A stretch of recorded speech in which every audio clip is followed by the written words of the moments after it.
수험생 여러분 안녕하십니까? 이번 시간부터는 기출문제 풀이를 하도록 하겠습니다. 그래서 일단 90회 하고요.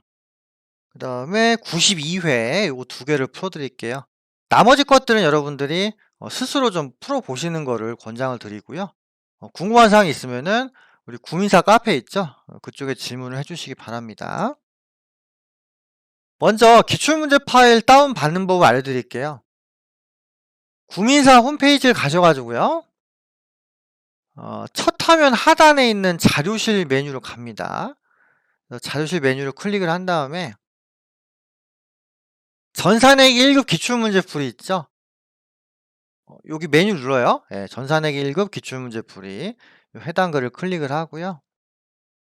그 다음에 첨부 파일 있죠? 자, 이거를 다운 받습니다. 자, 눌러주시고 다운로드가 됐죠? 예.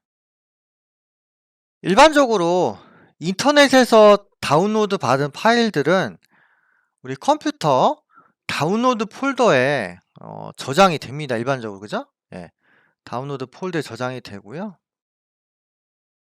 여기 보시면은 90회부터 93회 기출문제 파일 EX2라고 되어 있습니다. 예, 이게 다운로드가 됐고요. 자, 이걸 더블 클릭해서 일단 파일을 풀면 돼요. 압축된 파일을 풀면 되고요. 더블 클릭을 하고 실행하시고 압축을 해제하십니다. 예. 만약 압축을 여기 경로를 바꾸시고 싶으시면은 폴더 선택 눌러서 바꾸셔도 되고요. 굳이 바꾸실 필요는 없을 거예요. 예. 그래서 압축을 해제를 하시고 만약 관리자 권한으로 실행하겠습니다 하면 예 하면 돼요. 이게 뜰 수도 있고 안 뜰 수도 있어요. 예. 예 눌러주시고 자, 예 이렇게 하고요. 그래서 압축이 다 풀려지게 되면은 이제 새로운 창이 하나 뜰 겁니다. 그러면은 그 새로운 창에 이제 파일이 4개가 있어요. 그걸 순차적으로 클릭을 해서 여러분들이 문제를 푸시면 되는 거죠. 다시 한번 해볼게요. 됐네요. 그죠? 예. 그래서 폴더가 4개 있습니다. 그죠? 90하고 92회를 하면 된다는 거죠. 요 위에 보시면은 폴더가 위치한 주소가 나오죠. 위에 그죠? 예, 주소가 나오니까 만약에 못 찾겠으면은 요 위에 걸 보시면 되고요. 예, 참고로 C 드라이브에 유저 있죠. 사용자 폴더 가가지고 LG 누르고 데스크탑을 하면 됩니다. 자, 그럼 이렇게 해서 이제 일단 파일 설치가 다 됐고요. 일단 다운로드 됐고 압축 풀었죠? 그러면 이제 90회부터 이제 문제를 풀 겁니다. 참고로 기출문제 파일 다운로드 및 실행 방법에 보면은 해당 내용이 쭉 나와 있어요. 예. 그래서 그거 읽으면서 하셔도 되고 아니면은 제가 지금 얘기하는 그죠? 요 강의를 통해서 여러분들이 좀 보시고 해보시는 것도 나쁘진 않을 것 같습니다. 그럼 먼저 90회 전산회계 1급부터 할게요. 예. 자, 요거 눌러주시고요. 보시면은 text.exe 파일이 있죠? 자, 요걸 클릭을 합니다. 자, 더블 클릭하면은 설치하게끔 허용하겠냐 나오죠? 자, 이해해 주시고요. 그럼 처음에 기초 데이터 설치해가지고 수험번호와 이름이 나와요. 실제 시험에서는 실제 부여된 수험번호하고 여러분들 이름을 쓰셔야겠죠. 지금 요건 약간 모임 문제이기 때문에 수험번호는 주어져요. 그리고 이름도 그냥 적당히 쓰시면 되는 거고요.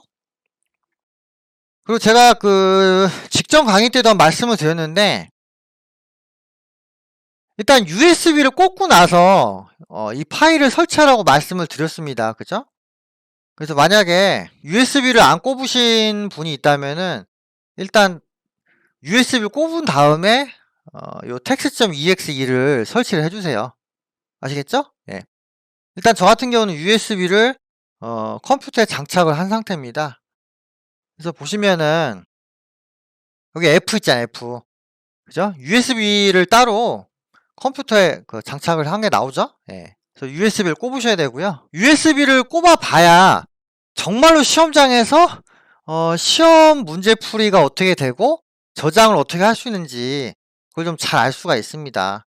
USB를 안 꽂고 하면은 실제 환경이랑 약간 다른 상황이 벌어지기 때문에 이거 가지고 약간 당황하시는 경우들이 좀 있더라고요. 예. 그래서 USB를 컴퓨터에 좀 꼽으시라. 그건 제가 한 말씀드린 바 있고요. 그러면은 text.exe 자 이거 눌러가지고 제대로 설치합니다. 90회 전산에게 1급 문제를 보세요. 거기 보시면 샘플 수험 번호가 2 한 다음에 1이 7개 있죠? 그래서 2, 하나, 둘, 셋, 넷, 다, 여, 7 이렇게 합니다. 그리고 이름은 저 같은 경우야 뭐 제 이름을 치면 되는 거고 여러분들의 경우는 여러분들의 이름을 이렇게 해당 메뉴에 입력을 하시면 되는 거죠. 저기 입력을 하고요. 그 다음에 설치하시면 돼요. 설치. 실제 시험에서는 여러분들이 그 접수한 그 번호 있죠? 예, 여러분들이 시험 접수해서 부여받은 수험 번호하고요. 그 다음에 여러분들의 실제 이름을 입력을 해야 되는 거예요. 예, 요거는 모이니까 이렇게 그냥 하고 넘어가는 겁니다. 자, 설치 누르시고요. 문제 유형이 A형, B형이 있는데 A형, B형의 차이는 뭐냐면은 객관식 문제 순서 차이거든요. 단일 유형으로만 시험을 보게 되면은 부정행위가 발생을 할 수가 있기 때문에 A형, B형으로 나눠가지고 문제풀이가 되는 거고요. 참고로 A형, B형을 잘못 찍게 되면은 10점 정도 마이너스가 됩니다. 제가 분석을 해보니까 객관식 한 5개 정도의 문제 배열이 다르더라고요. 예.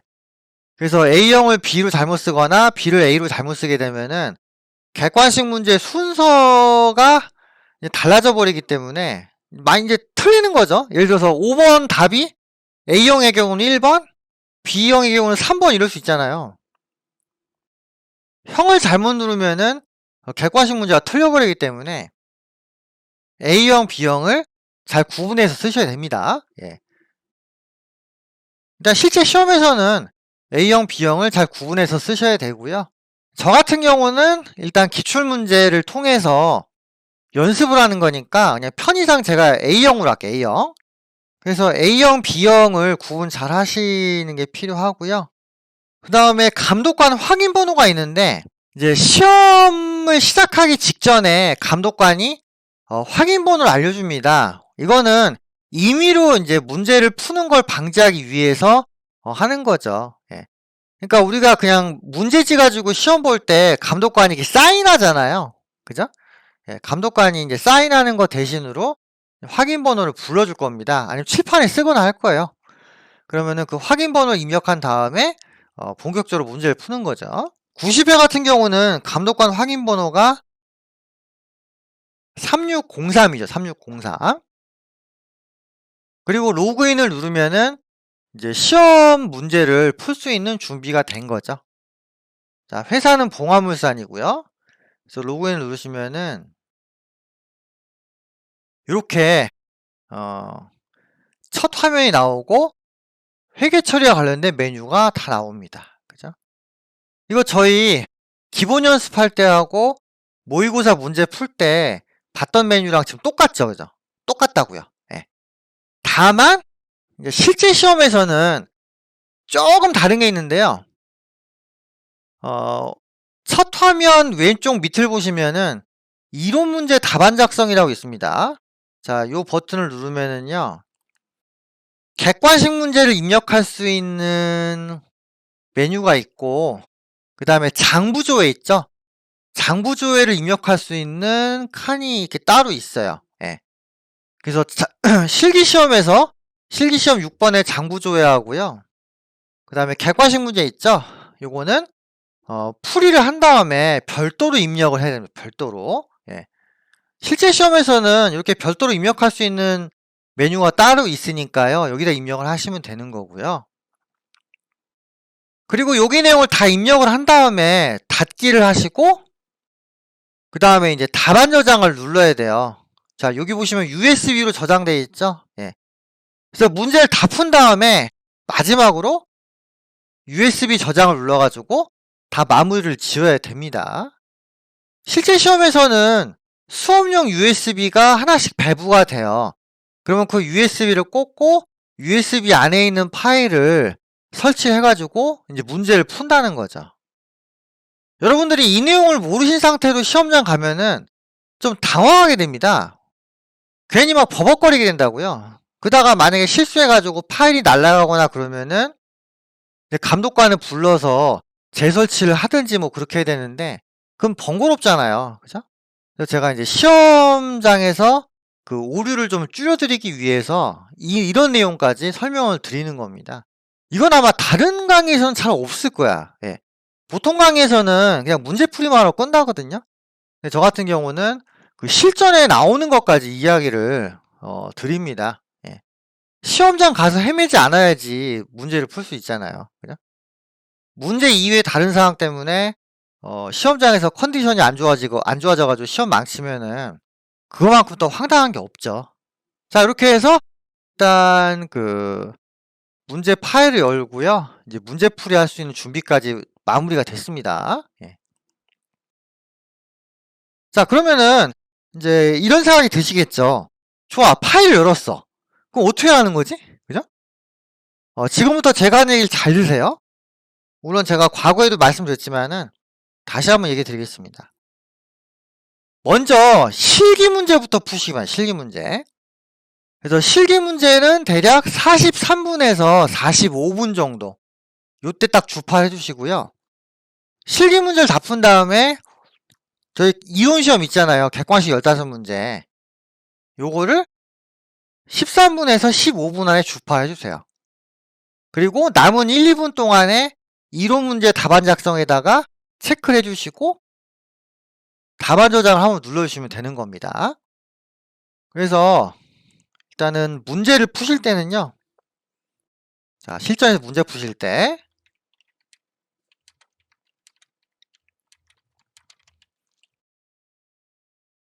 실기 문제부터 먼저 푸세요. 시간을 말씀드렸죠? 43에서 45분. 그리고 이론 문제 13분에서 15분. 그죠? 그리고 답안 입력 및 저장 2분. 이렇게 해주시기 바랍니다. 나중에 시험장 가서 여러분들이 문제를 풀어보시면 알 겁니다. 시간이 되게 빡빡해요. 시간이 그렇게 빡빡한데 시간을 제대로 못 맞추게 되면 어떻게 되죠?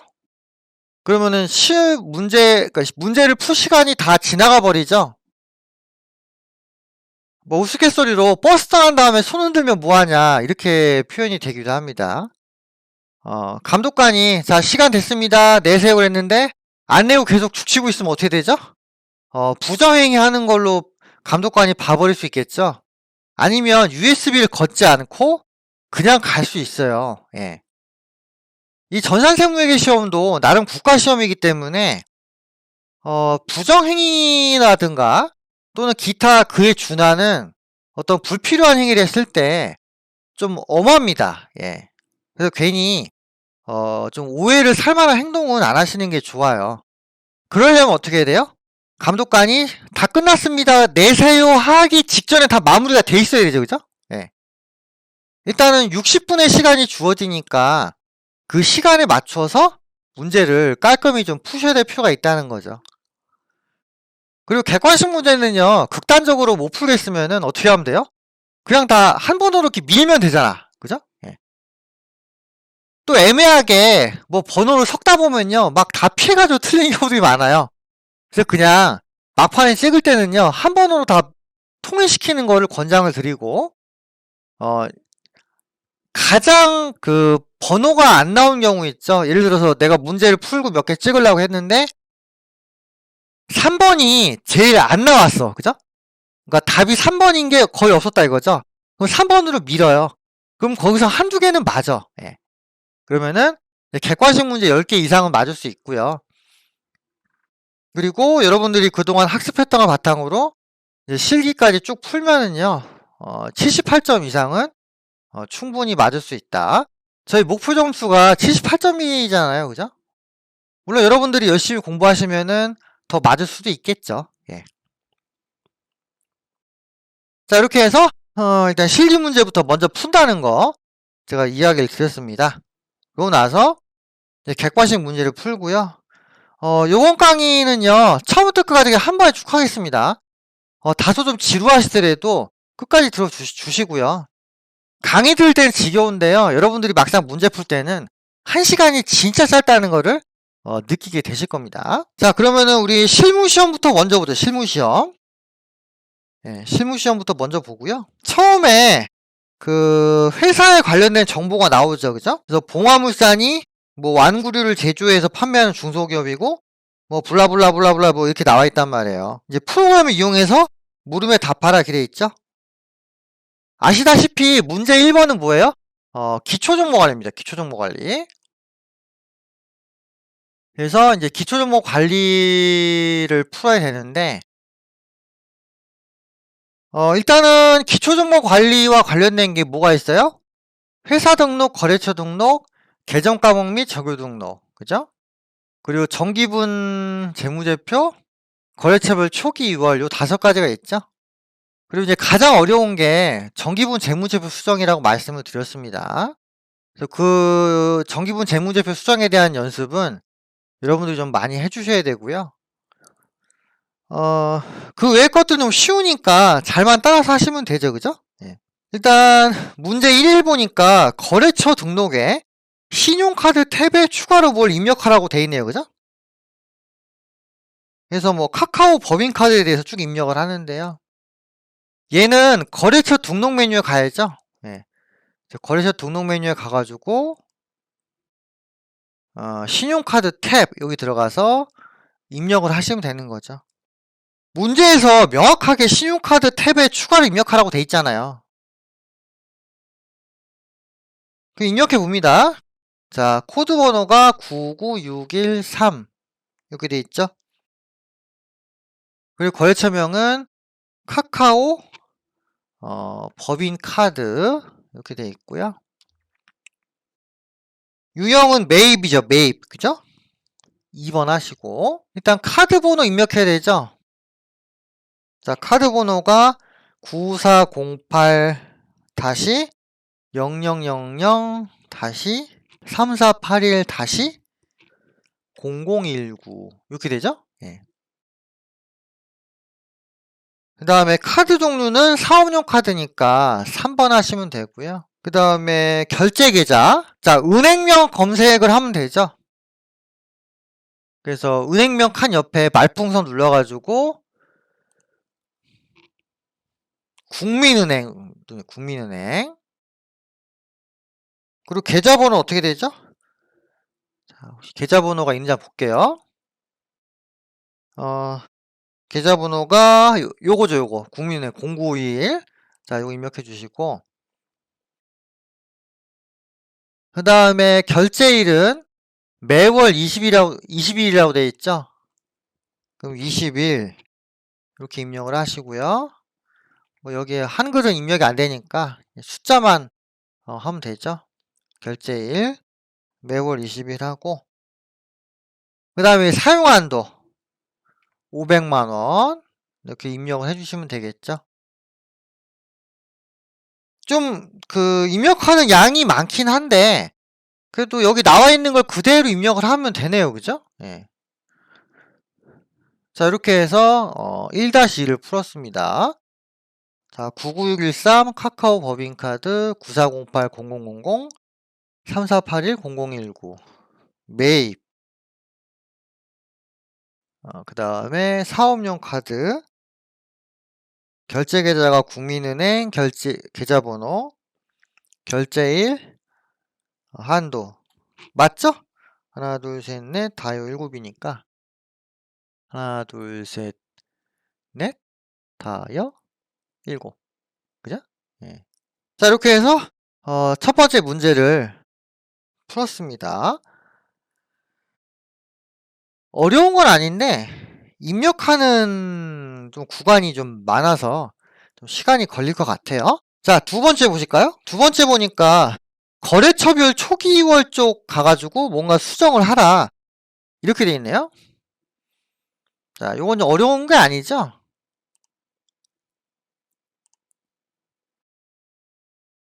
그래서 거래처별 초기 2월 가가지고 자, 입력을 해봅니다.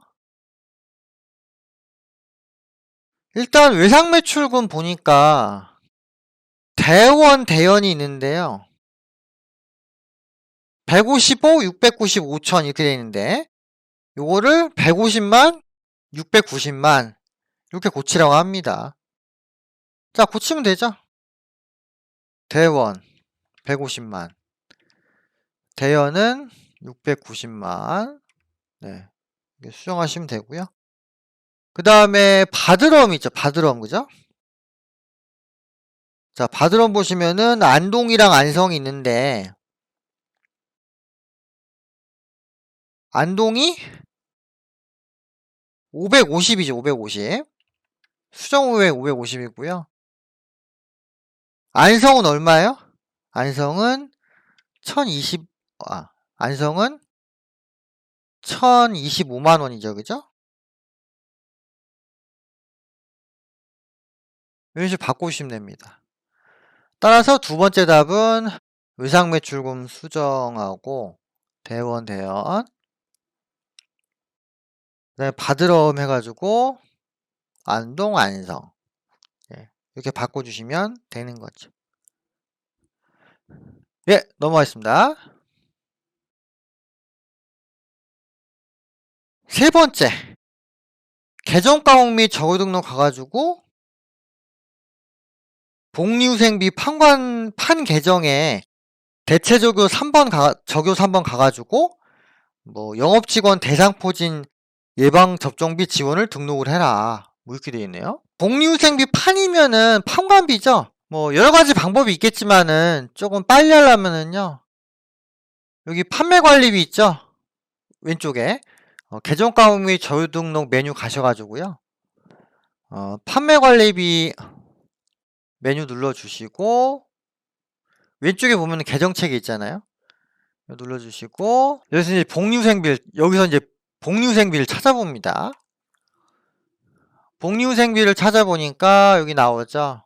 이걸 클릭해 주시고요. 이걸 클릭을 해주시고 대체적용 3번에다가 입력을 하시면 되죠. 영업직원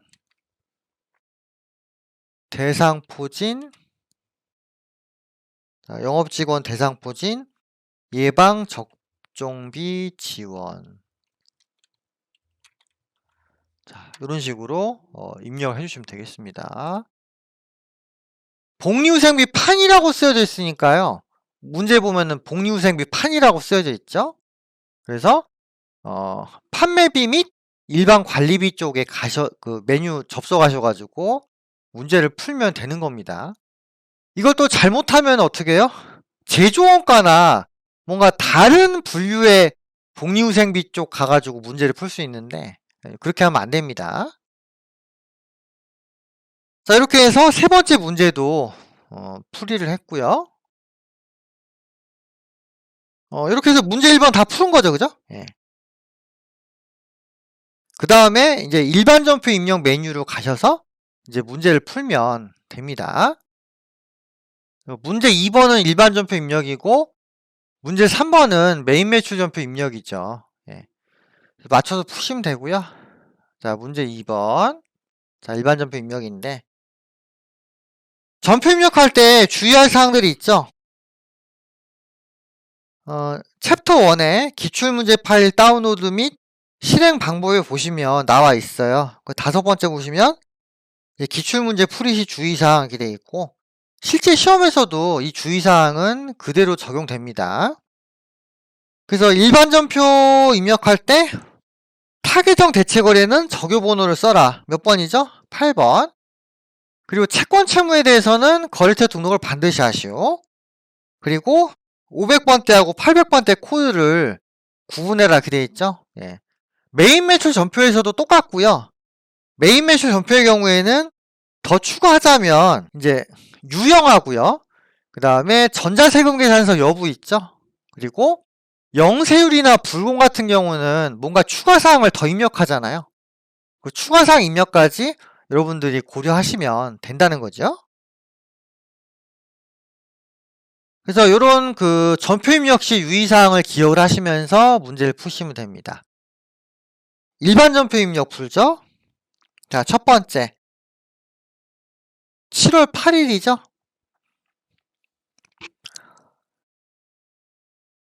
공장 건물 신축을 위해서 1차 중도금을 자기압수표로 지급을 하다. 자, 공장의 착공일은 7월 3일이고요. 준공 예정일은 다음 연도라고 합니다. 건물을 짓고 있는 거죠. 이때 쓰는 계정이 뭐야? 그죠. 건설 중인 자산. 그래서 차변에 건설 중인 자산 이렇게 하시고요. 자, 금액이 얼마예요? 3천만 원이죠. 그리고 현금 지급, 그 자기압수표를 지급했으니까 현금이죠. 대변의 현금 이런 식으로 회계 처리를 해주시면 되겠어요. 예, 뭐 이건 좀 무난한 형태의 문제 같고요. 두 번째 7월 20일이죠.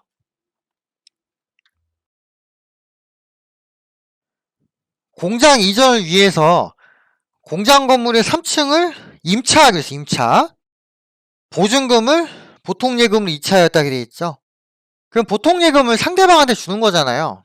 그럼 대변에 보통예금 하고요. 자, 금액이 얼마예요? 자, 5천만 원이죠. 그럼 차변에 뭘 써야 돼요? 내가 건물을 빌리고 보증금을 주는 거니까 임차 보증금을 쓰셔야겠죠. 그리고 임차 보증금의 경우는 거래처를 입력을 해야 됩니다. 거래처를 보니까 수경산업이라고 돼 있네. 그죠? 예. 수경산업이라고 돼 있으니까 이렇게 거래처를 입력하시고 마무리를 하시면 될 겁니다.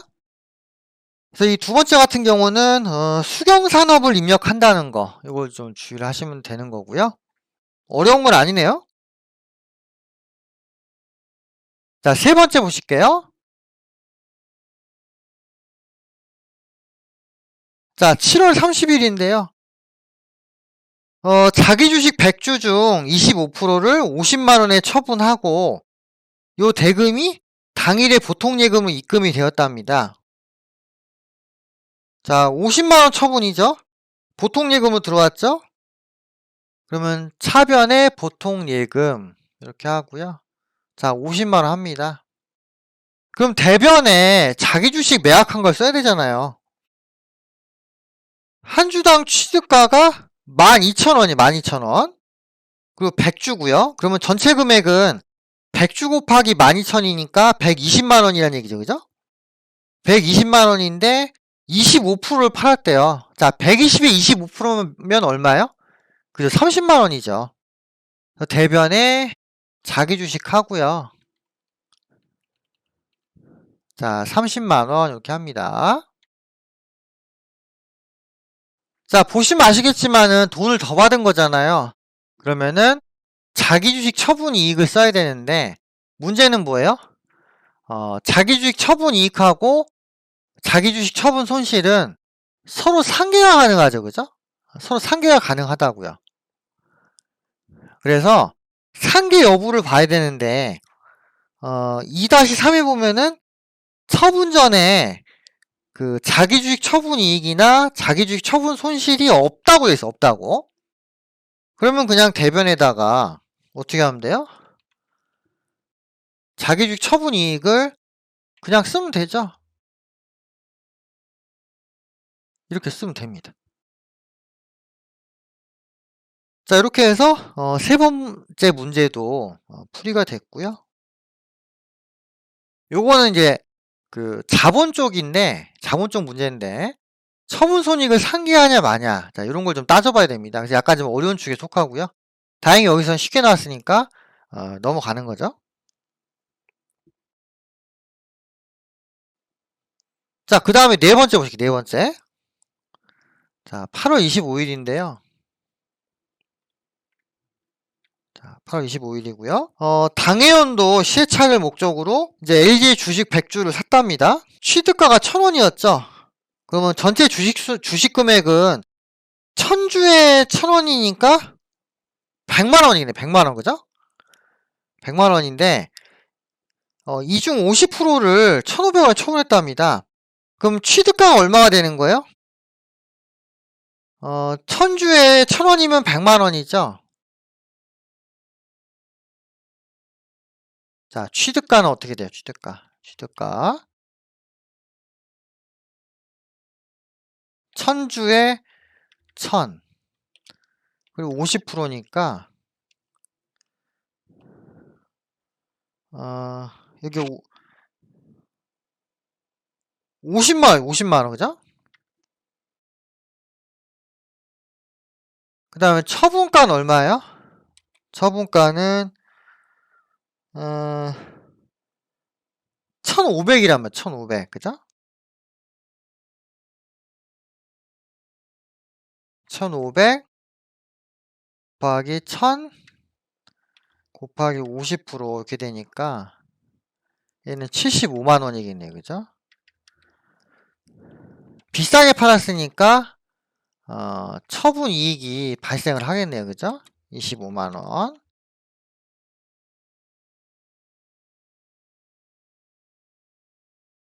그럼 회계 처리 해봐야죠.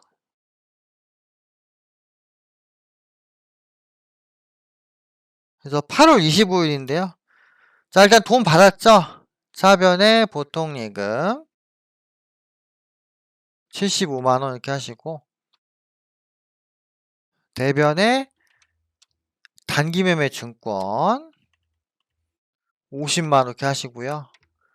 돈 더 받았으니까 대변에 단기매매 증권 처분이 이렇게 되죠. 예, 이런 식으로 회계 처리하시면 되겠어요. 예.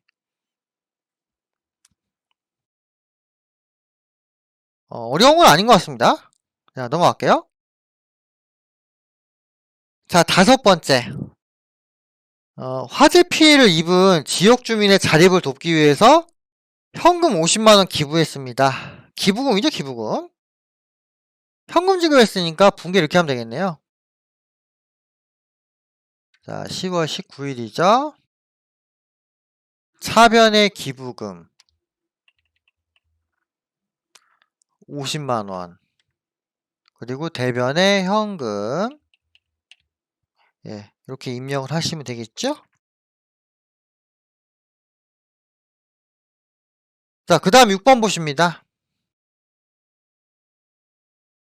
10월 31일이네요. 그죠? 자, 10월 31일이고요.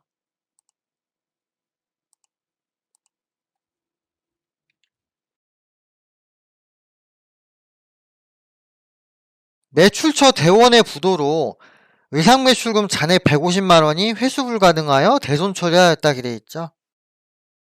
그러면 대변에 외상매출금 먼저 써야겠네요. 그죠? 외상매출금이 대손됐으니까.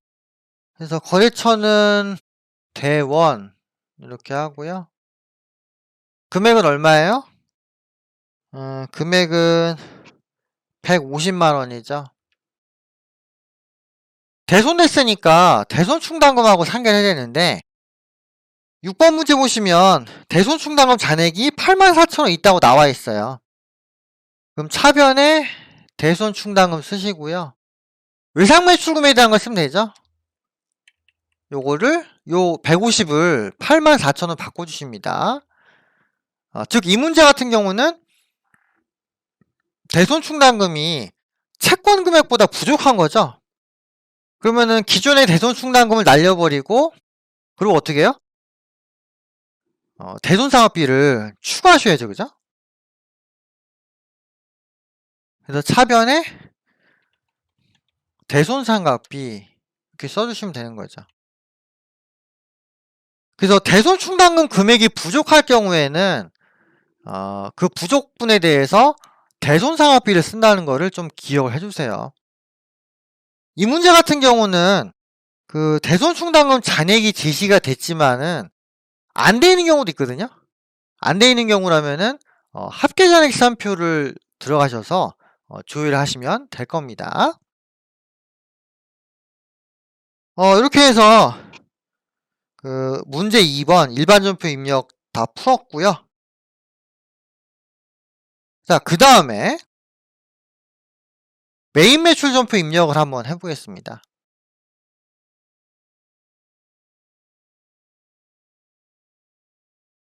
메인 매출 전표 입력할 때는 뭐가 중요하죠? 유형이 중요해요. 유형. 자, 그래서 세 번째에 첫 번째 거 푸는 거죠. 3-1번. 날짜가 8월 7일이죠.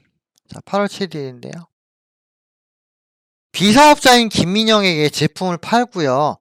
대금 55만원은 현금 받고 현금 영수증을 발급을 하였다 이렇게 되어 있습니다. 물건을 팔았으니까 매출 유형을 봐야죠. 현금 영수증 발행이니까 현과네, 현과. 그래서 22하고 품목은 제품.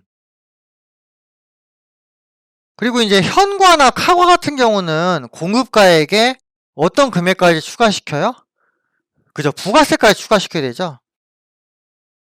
자, 55만원 누르면은 공급가 50, 부가세 5만 구분될 거고요. 예, 문제에서 부가세 포함 55니까 부가세는 5만원이 되겠죠. 자, 공급처 어디에요? 자, 김민영이고요. 분계는 혼합이죠? 문제에서 현금 받았으니까 차변에 현금. 예, 이렇게 분계를 해주시면 되겠습니다. 자, 그 다음 갈게요. 8월 17일이죠, 그죠? 예, 8월 17일인데,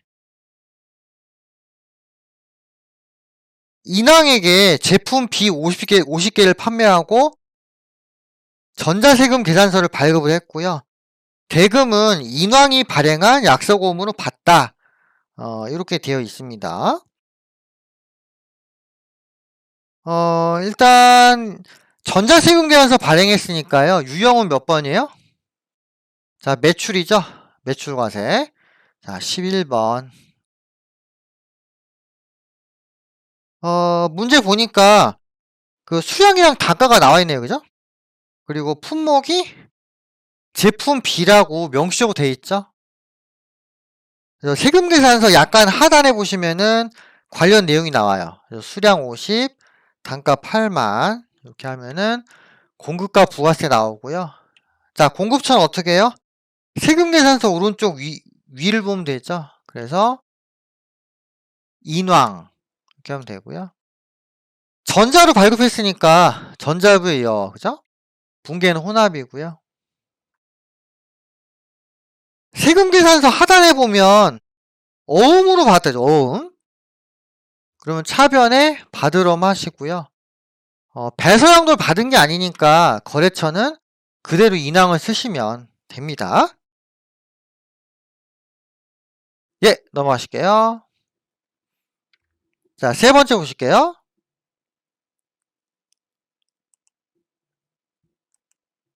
자, 세 번째. 9월 26일이죠. 9월 26일인데요. 대전에 공장에서 사용하는 기계장치를 매각을 했어요. 주식회사 대전에.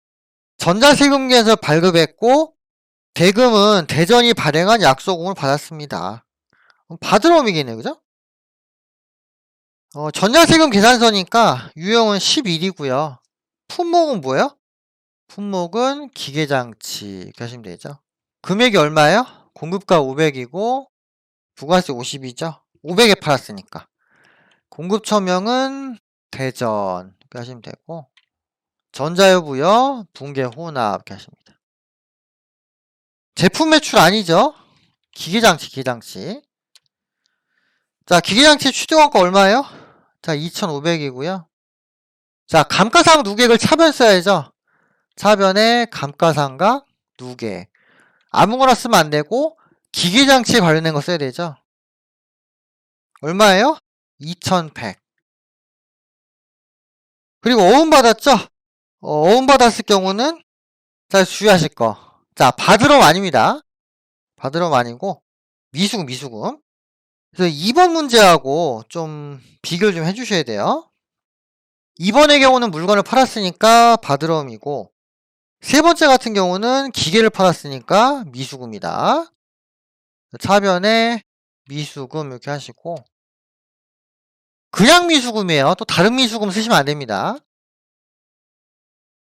돈 받은 게 부가세까지 해가지고 550이잖아요. 550, 그죠? 그럼 550을 입력을 합니다. 자, 이렇게 하면은 대변 금액이 적잖아요, 지금. 그죠? 대변 금액이 적다는 건 뭐예요? 차변 금액이 더 크다는 거니까 돈 받은 게 더 많다는 거죠. 그러면은 유형자산 처분 이익인가요? 대변에 유형자산 처분 이익 100만 원. 이런 식으로 입력을 해주시면은 되겠다 이거죠. 예, 됐나요? 유형자산 처분의 경우는 좀 뭐랄까요? 숫자 입력이 좀 헷갈리죠, 그죠? 일반 매출이면 매출의 10%가 부가세인데 유형자산의 처분의 경우에는 주는 기계장치나 기타 유형자산의 10%가 부가세가 아닙니다. 그렇기 때문에 헷갈리시면 안 돼요. 예. 그래서 기계장치 준 거, 누객 날린 거, 돈 받은 거 따져서 처분 손익을 계산을 하셔야 됩니다. 자, 그 다음 보실게요. 자, 9월 30일인데요. 한국마트에서 도라지 배즙 선물 세트를 한 세트당 55,000원에 구입을 했고요.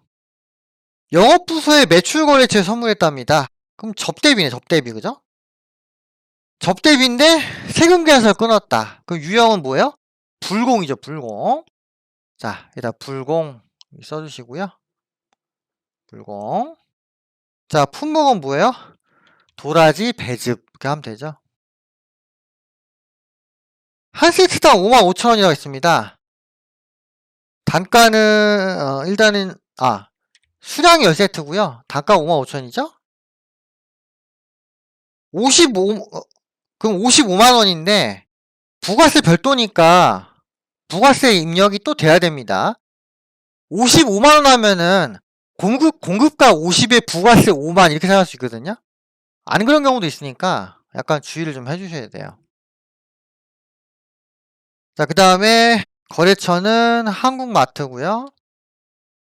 전자여부요. 자, 불공사요 몇 번? 접대비니까 4번이죠.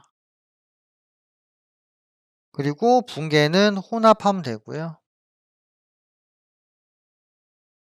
불공을 했더니 어떻게 됐죠? 부가세 대급금이 비용으로 흡수가 돼버렸죠, 그죠? 그리고 영업부서에 선물한 거니까 800번대 접대비를 쓰시면 돼요. 800번대.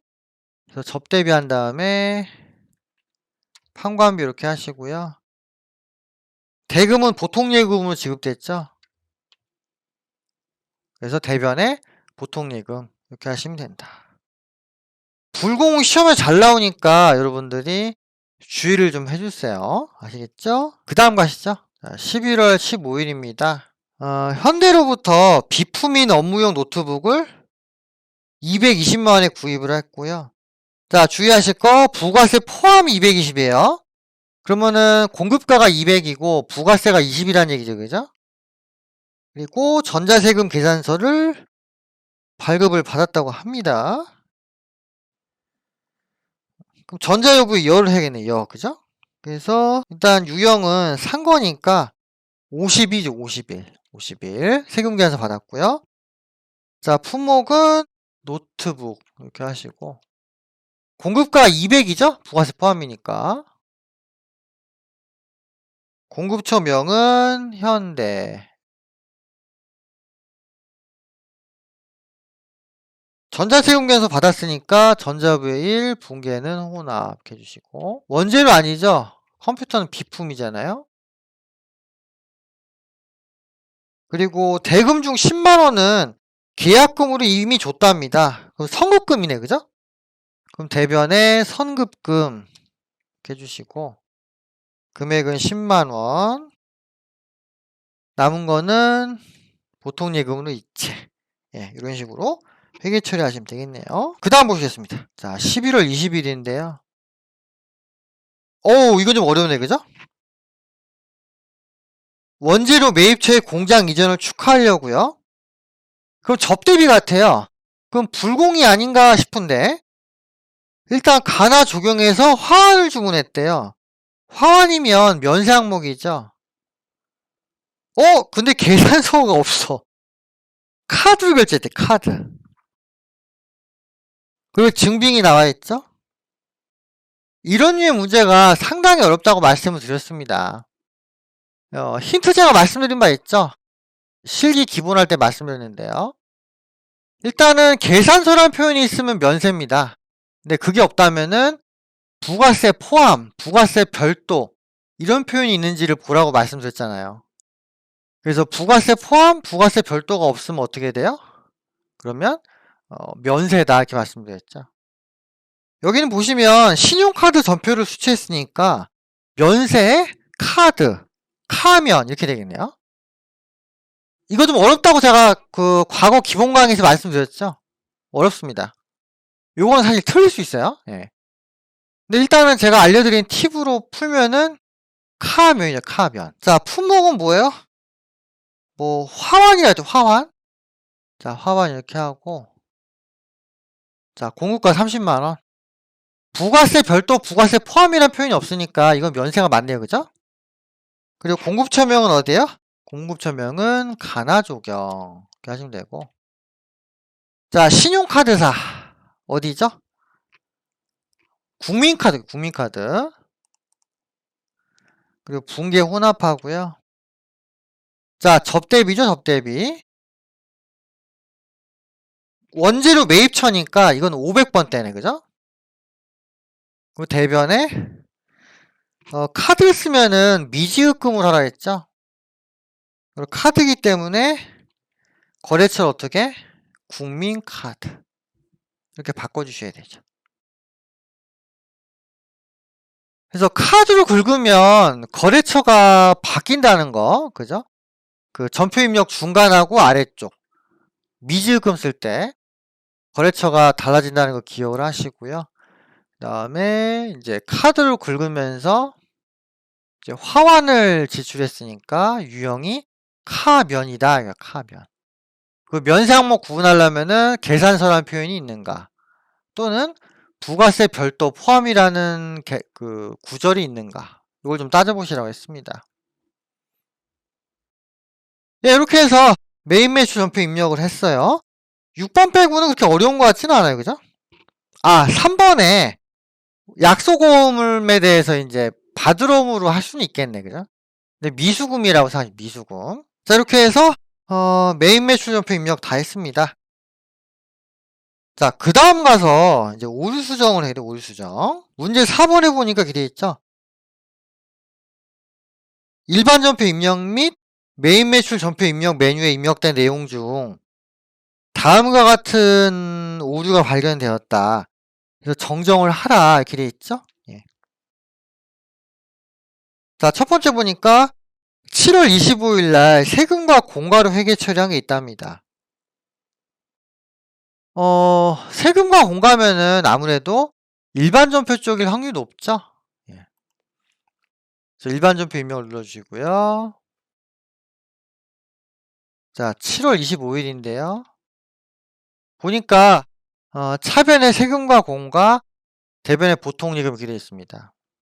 근데 알고 봤더니 이 내용이 부가세에 대해서 납부한 거예요, 부가세. 부가세를 납부하는 경우에는 세금과 공과가 아니라 미지급금이나 미지급 세금 계정을 써야 한단 말이죠, 그죠? 저희 그 전표 입력 기본 강의에서 봤잖아요. 그러면은 세금과 공과 대신에 미지급금이나 미지급 세금을 쓰면 되는데 명확하지가 않으니까 우리가 한번 체크를 해봐야 되는 거죠. 문제 보니까 6월 30일자로 부가세 관련 처리했대요. 그러면은 분계장을 열어서 6월 30일 분계가 어떤지 봐야겠네. 그죠? 자, 분계장을 열어서 자, 6월 30일 봅시다. 미지급 세금이라고 했네. 그죠? 미지급 세금. 그럼 요걸 없애라는 얘기잖아요. 따라서 차변의 세금과 공과가 아니라 미지급 세금이다. 그죠? 이렇게 하시면 되고요.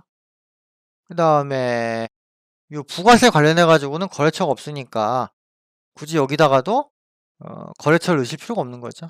예. 자, 이렇게 바꾸시면 되겠네요. 예. 그리고 부가세 금액이 375만 원인 건 맞죠? 보시면 375 이렇게 돼 있단 말이에요. 이 문제 쉽네요. 계정만 바꾸면 되죠. 자, 분계장 닫겠습니다. 자, 그 다음에 하나 더. 9월 4일날 복리후생비가 있었는데요. 일반 간이영수증으로 처리했나봐요.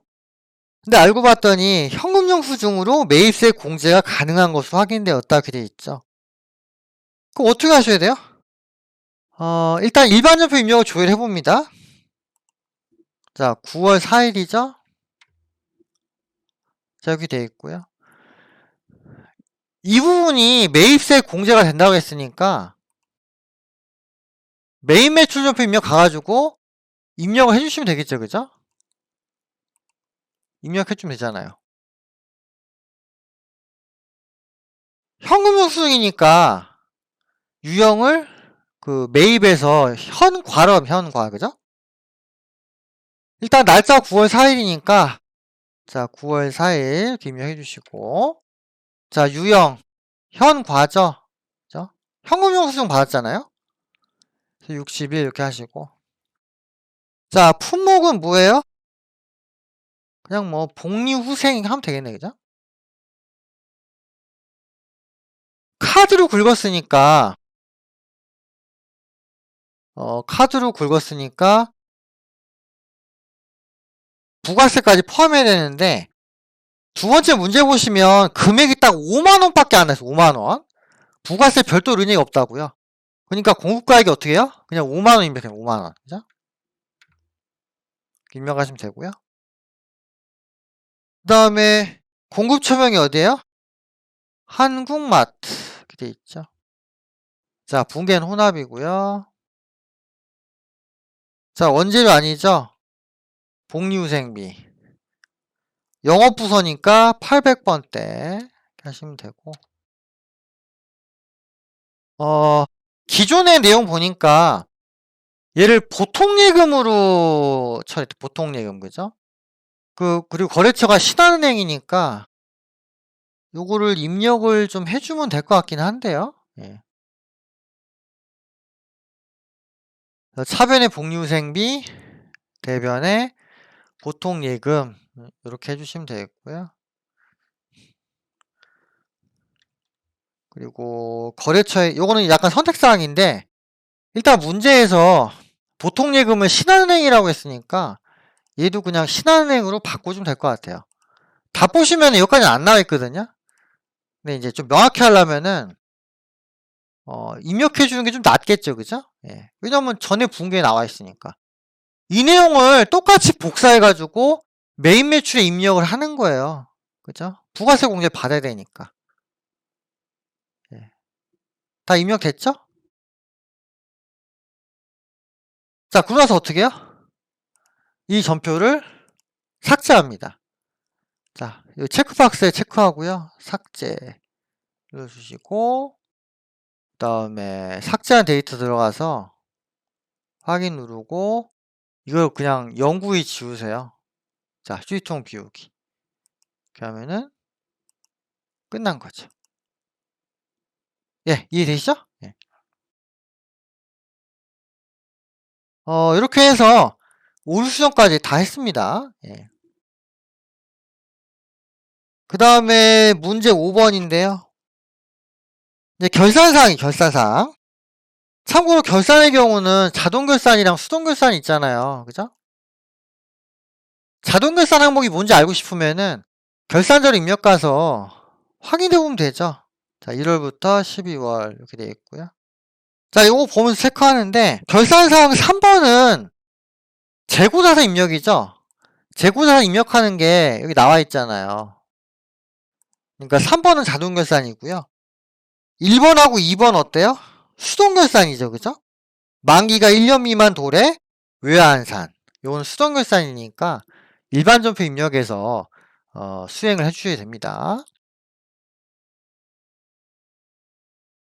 그래서 결산자료 입력을 눌러가지고 확인한 다음에 수동자동 구분하고요. 수동결산부터 먼저 하시면 돼요. 수동결산의 경우는 이제 12월 31일자 입력이죠.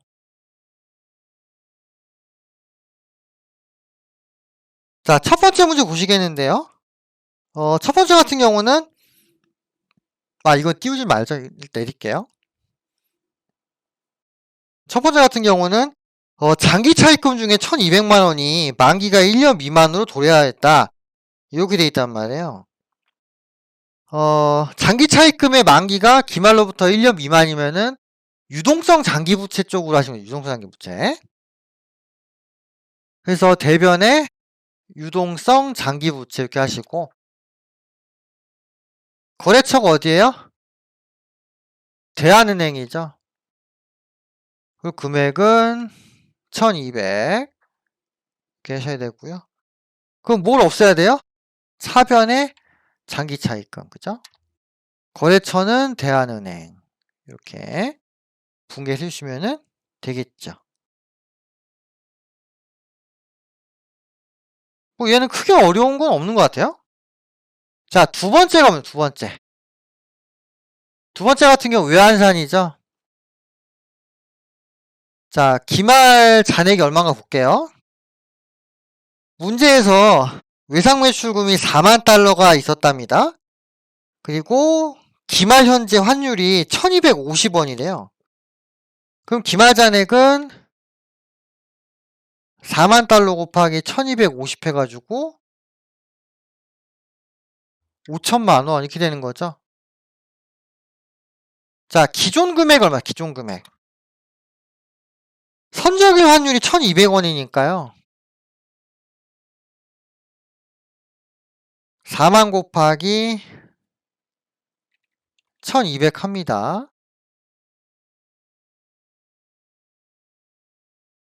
그럼 얘는 4800이겠네요. 가만히 보시면 기말에 금액이 200만원 늘었다는 거 알 수 있죠? 그죠?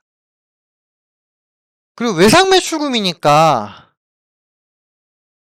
외상매출금 증가액은 200이 되는 거고요. 자, 받을 게 늘어났으니까 뭐예요? 외화 환산 이익이 되는 거죠. 그래서 외환산 이익 200만원을 인식을 하시면 됩니다. 그래서 차변의 외상매출금 받을 게 늘었잖아요. 그리고 거래처가 스타캠프 200만원. 그리고 대변의 외화 환산 이익. 손실을 쓰면 안 돼요. 200만원. 예, 이렇게 해주시면 되죠. 예. 자, 따라서 첫 번째하고 두 번째 문제 이렇게 봤고요. 그러니까 어려운 건 아니네요, 그죠? 예. 요번 회차의 문제의 경우는 좀 쉽게 나온 것 같습니다. 자, 그리고 나서 어떻게 해요? 결산자료 입력 가가지고 재고자산 입력하면 되죠. 원재료 550. 그 다음에 제공품 얼마? 1000만원. 제품 얼마? 1570만원. 이런 식으로 입력하면 되죠. 1570, 1000, 550 이렇게 됩니다. 네, 이렇게 해서 그 결산자료 입력 메뉴 있는 걸 좀 수행을 했고요. 자료 입력한 다음에 반드시 해야 될 게 뭐라 했죠? 전표 추가, 전표 추가.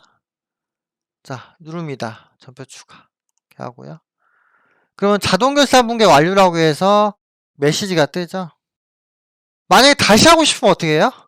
결산 분계를 삭제하고 숫자 입력하고 전표 추가하기 다시 하면 되죠. 예. 자, 그래서 그 일반 전표 입력 내용이 어떻게 바뀌는지 또 봐야 되는데요. 자, 12월 31일 이렇게 하면은 결산자료 입력에서 추가했던 것들이 일반 전표 입력에 나오죠. 자, 결차 결대가 나오죠. 결차 결대. 만약에 이걸 지우고 싶으면 어떻게 해요? 화면 왼쪽에 메뉴 왼쪽에 그 체크박스를 다 눌러가지고 삭제 누른 다음에 삭제 데이터 가서 휴지통 비우기 하고 다시 입력하면 되겠죠, 그죠? 예. 그거는 제가 기본 강의나 모의고사에서 몇 번 얘기 드렸으니까 아실 거예요. 일단 그 입력을 다 했는데요. 제 생각에는요. 뭐 여유롭게 지우고 다시 하고 하기 어려울 겁니다. 이거 다 딱 한 번 해야 돼요. 시간이 부족하기 때문에 뭐 2번, 3번 하기는 어려울 겁니다. 지우라는 거는 혹시 시간이 남으면은 고려해보라는 거고요. 원래는 지울 시간이 없을 거예요. 예, 원래대로 하면은. 60분이면 되게 시간 빡빡하거든요. 그래서 여러분들이 약간 주의를 하셔야 됩니다. 자, 이렇게 해서 결산 자료 입력까지 했고요. 다 했고요.